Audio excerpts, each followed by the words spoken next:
אז מה קורה חברים? ברוכים הבאים לעוד סרטון בערוץ הכיף. והיום משחקים פלאפי פול. אז קודם כל בואו נבחר סקין. אני חושבת שנתחיל עם הסקין הכי בסיסי. או אולי נשדרג לסקינים אחרים.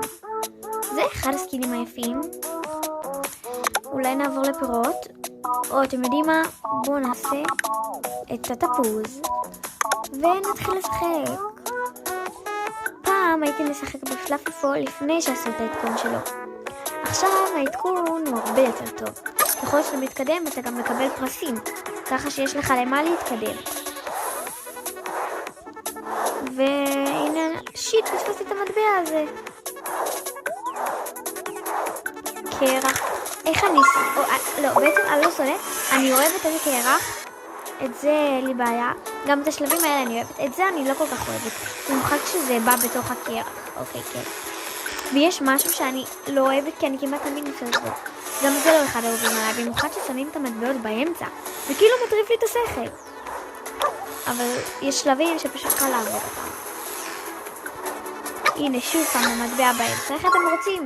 גם זה אני לא כזה אוהבת, למרות שכמעט אף פעם לא נפסלתי בזה. הנה, ראיתם את זה שזה פתאום בא? את זה אני שונאת, ויש עוד אחד שאני מאוד מקווה שלא יהיה את זה עכשיו. כי כמעט תמיד אני מסל בזה. הגעתי ל-75, הנה, עוד פעם את זה. אני חושבת שלקראת 100 נהיה את זה פתאום. וגם ככל שאתה מתקדם בשלבים זה נהיה יותר מהר ויותר מעצבן. הנה, זה מעצבן. זה מעצבן. לא, זה מהיר מדי. הנה. האש הזה, כמעט תמיד אני נוגעת. בפעם אחת חשבתי שצריכים להיכנס בחור ההוא. תצילו. לא, זה יותר מדי מהר. לא. ייי, הגעתי למשהו. מה זה?